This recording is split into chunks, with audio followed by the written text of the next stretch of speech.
तो कारक के आपने 4 भेद पढ़े। अब देखिए पांचवा क्या है, अपादान कारक। पांचवा जो कारक का भेद है अपादान कारक। अपादान कारक क्या है कि संज्ञा या सर्वनाम के जिस रूप से संज्ञा या सर्वनाम के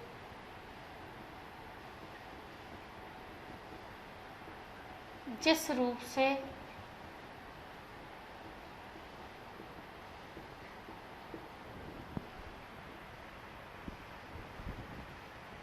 कोई वस्तु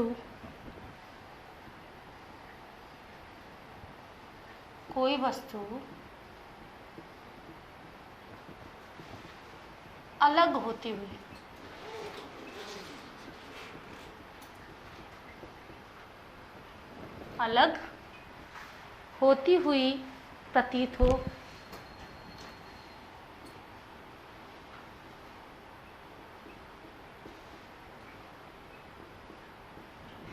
होती हुई प्रतीत हो, वहाँ अपादान कारक होता है।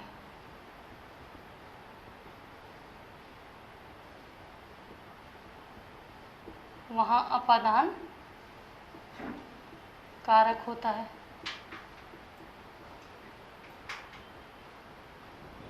अब देखिए कि संज्ञा सर्वनाम के जिस रूप में कोई वस्तु अलग होती हुई प्रतीत हो, वहाँ अपादान कारक होता है। इसका विभक्ति चिन्ह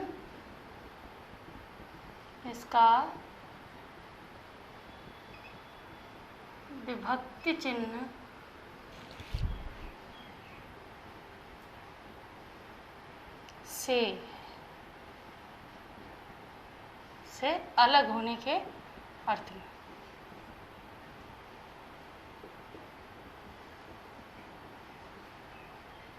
से है, तो इसका विभक्ति चिन्ह से है, अलग होने के अर्थ में। के अलग होने के अर्थ में है।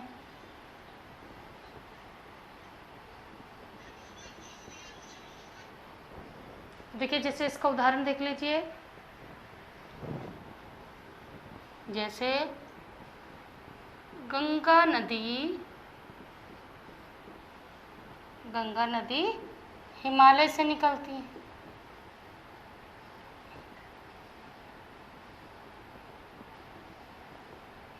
गंगा नदी हिमालय से निकलती हैं। या बच्चा सांप से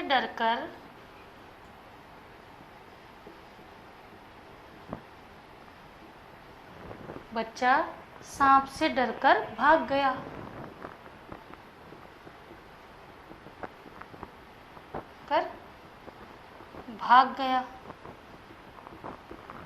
अब देखिए इसमें गंगा नदी हिमालय से निकलती है। अब ये से जो आप देख रहे हो, ये अलग होने के अर्थ में कि हिमालय से निकलती है, हिमालय से निकल के अलग हो जाती है, तो अलग होने के अर्थ में अपादान कारक आ गया। और बच्चा सांप से डरकर भाग गया। किससे डरा? सांप से। तो सांप से डरकर वो भाग गया, अलग हो गया। तो अलग होने के अर्थ में अपादान कारक का ही प्रयोग होता है। अब देखिए अगला है संबंध कारक। संबंध कारक। अब संज्ञा या सर्वनाम के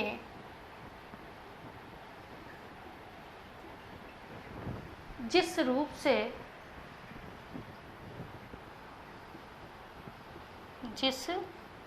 से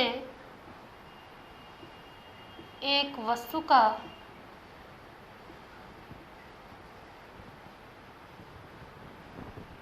संज्ञा या सर्वनाम के जिस रूप से एक वस्तु का दूसरी वस्तु के साथ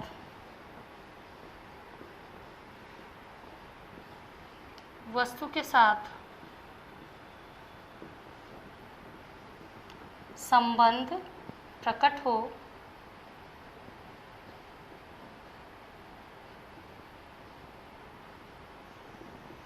संबंध प्रकट हो, संबंध कारक कहलाता है। संबंध कारक कहलाता है।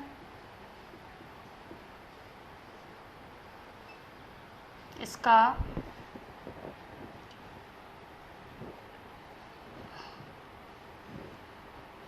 विभक्ति चिन्ह है, इसका विभक्ति चिन्ह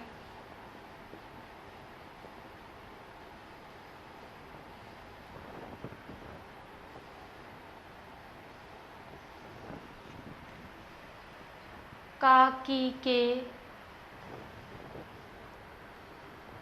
का, के, की, रा, री, रा, रे, री, ना, ने, नी है। ना, ने और नी है।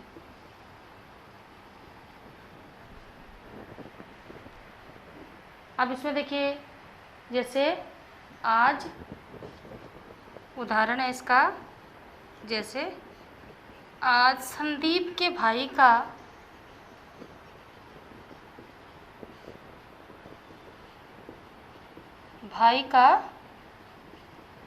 जन्मदिन है। आज संदीप के भाई का जन्मदिन है।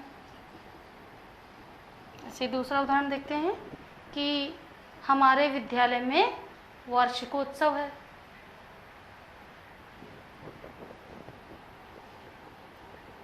हमारे विद्यालय में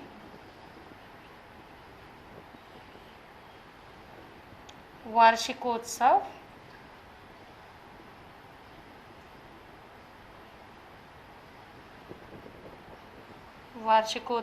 है।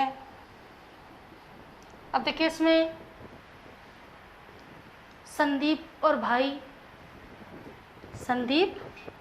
का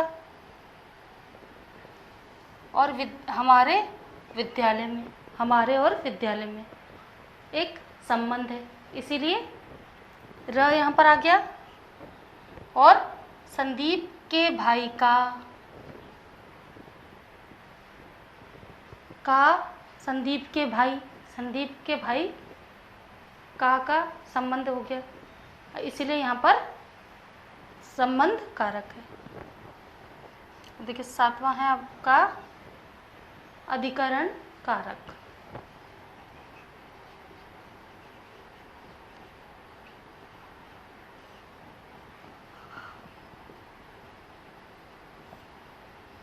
अधिकरण कारक अब संज्ञा या सर्वनाम के जिस रूप से क्रिया का आधार प्रकट होता है, जिस रूप से क्रिया का आधार प्रकट होता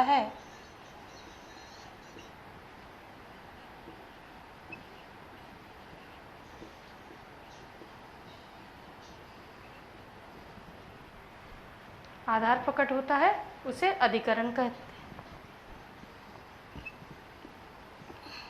अधिकरण कारक कहते हैं।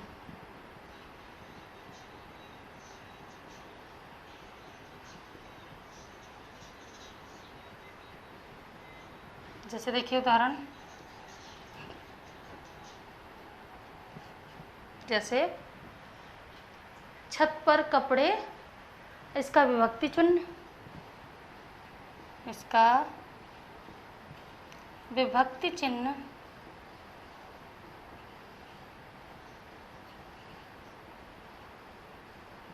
में पर है। इसका विभक्ति चिन्ह है में या पर। अब उदाहरण देख लीजिए, जैसे छत पर कपड़े सूख रहे हैं। छत पर कपड़े सूख रहे हैं।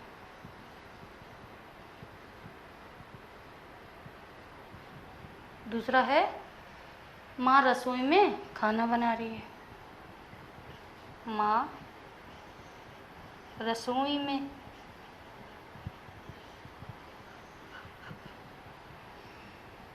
खाना बना रही हैं।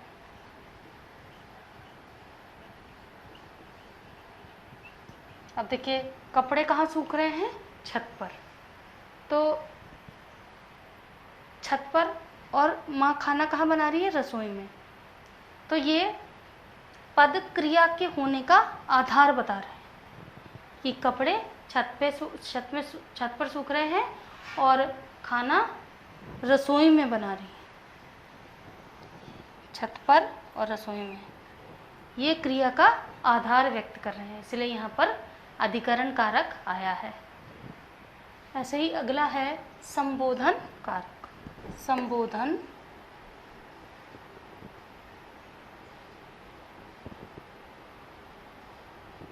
संबोधन कारक। अब संबोधन कारक में संज्ञा या सर्वनाम के जिस रूप से किसी को संबोधित किया जाए, संबोधन कारक में कि संज्ञा या सर्वनाम के जिस रूप से किसी को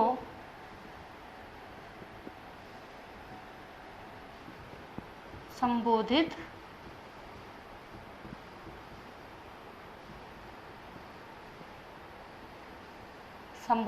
किया जाए उसे संबोधन कारक कहते हैं। अब इसका विभक्ति चिन्ह है, इसका विभक्ति चिन्ह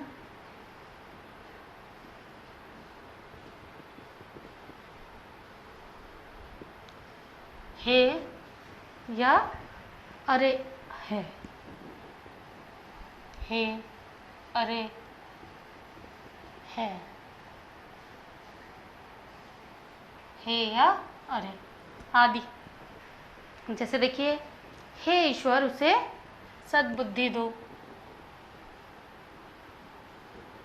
जैसे हे ईश्वर उसे सद्बुद्धि दो।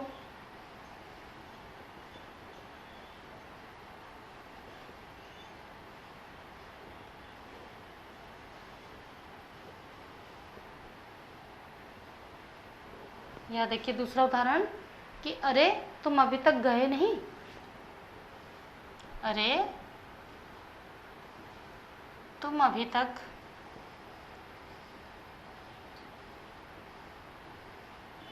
गए नहीं। अब इसमें जिस रूप से किसी को संबोधित किया जाए, अब जैसे ईश्वर को संबोधित करते हुए हे ईश्वर, और इसमें दूसरे किसी व्यक्ति को संबोधित करके अरे तुम अभी तक गए नहीं, ये क्रिया का संबोधन है। परसर्ग आए हैं इसमें हे और अरे, इसलिए यहाँ पर संबोधन कारक है। अब देखिए बच्चों, आपने कारक के भेद पढ़े, कर्ता कारक, फिर कर्म कारक। अब इनकी आप एक परसर्गों की एक सारणी बना ले कि कर्ता ने कर्म को, ऐसे ही पहले कारक, पहले उनके कारक लिखे,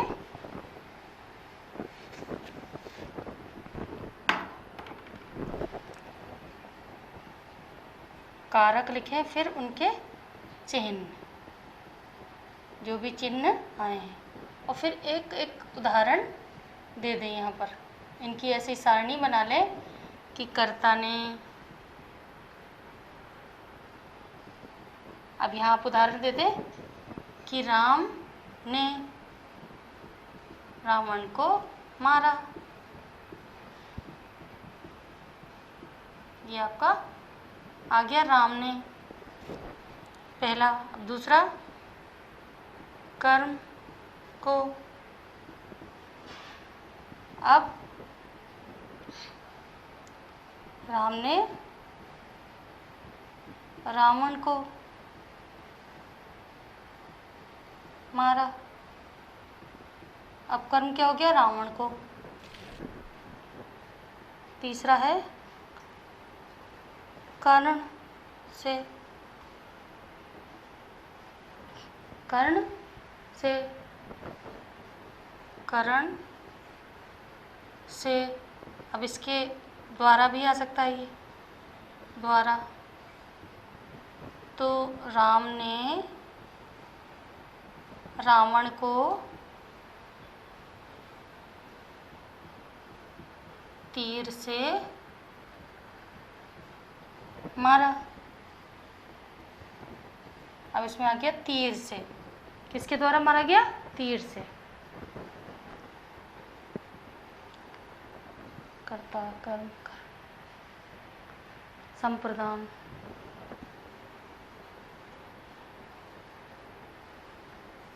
संप्रदान के लिए। अब उदाहरण ले लें इसमें से।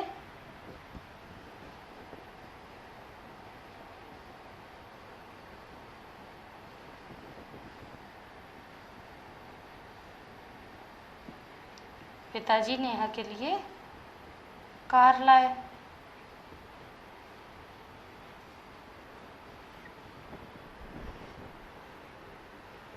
अपादान।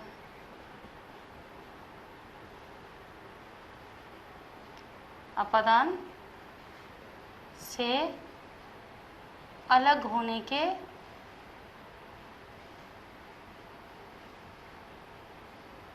अर्थ में,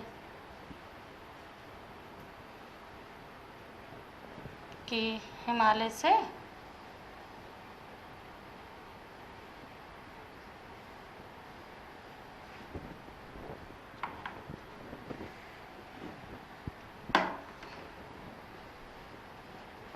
गंगा नदी हिमालय से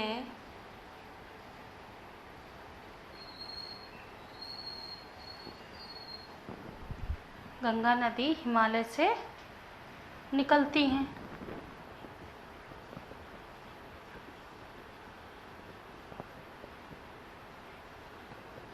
हिमालय से, ये से जो है वो अलग होने के अर्थ में, ये पंचमी विभक्ति। छठा आपका है अपादान के बाद फिर संबंध कारक।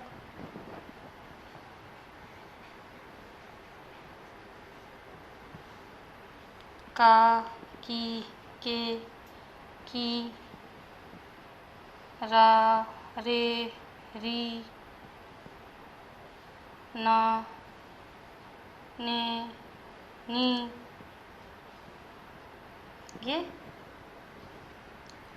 तो संबंध लिखेंगे। आज संदीप के भाई का जन्मदिन है।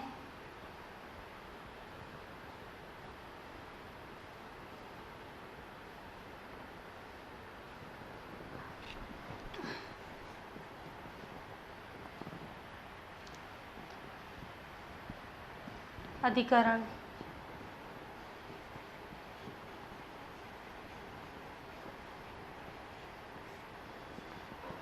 में पर।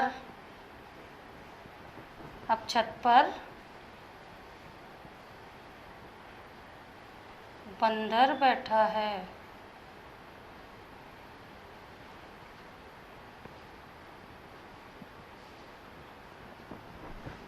और आठ क्या है? संबोधन कारक।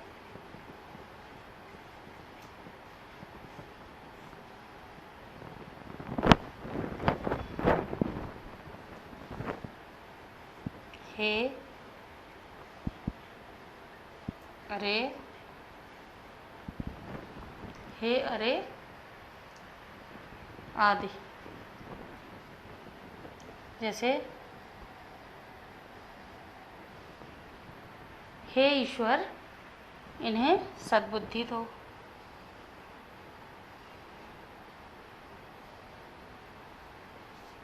इन्हें सद्बुद्धि दो।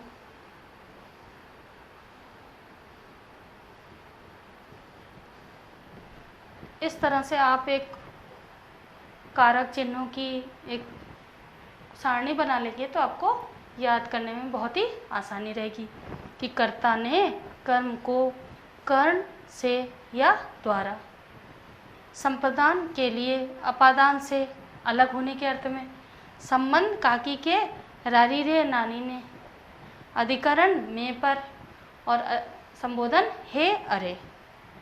और इस तरह से आपका अगर उदाहरण देते हो तो आपका अर्थ भी स्पष्ट हो जाता है।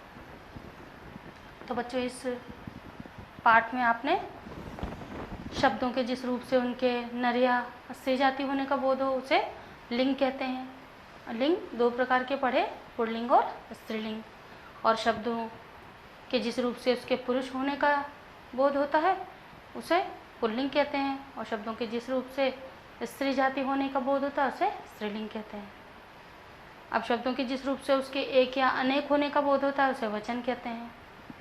आदर देने के लिए एक वचन का प्रयोग होता और एक वचन में भी बहुवचन का प्रयोग होता है।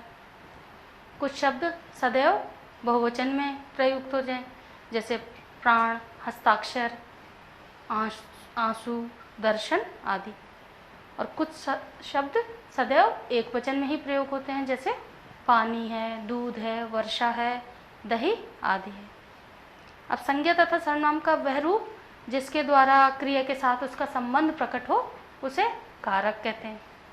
कारक के हमने हाथ पे पढ़े, कर्ता ने कर्म को कर्ण से, संप्रदान से अलग होने, संप्रदान से या द्वारा, अपादान से अलग होने के अर्थ में, संबंध काकी के, अधिकरण में पर, संबोधन हे अरे आदि, परसर्ग। अब जो कारक के चिन्ह हैं उनको परसर्ग भी कहा जाता है। कारक के जो चिन्ह होते हैं कर्ता ने कर्म को, इन्हें परसर्ग भी कहा जाता है। इनको परसर्ग भी कहा जाता है। और को विभक्ति चिन्ह कर्म और संप्रदान दोनों कारकों में अलग अलग अर्थ में प्रयुक्त होती है। तो बच्चों, ये आपने लिंग, वचन और कारक पढ़े। अगले वीडियो में हम इसकी प्रश्नावली करेंगे। धन्यवाद।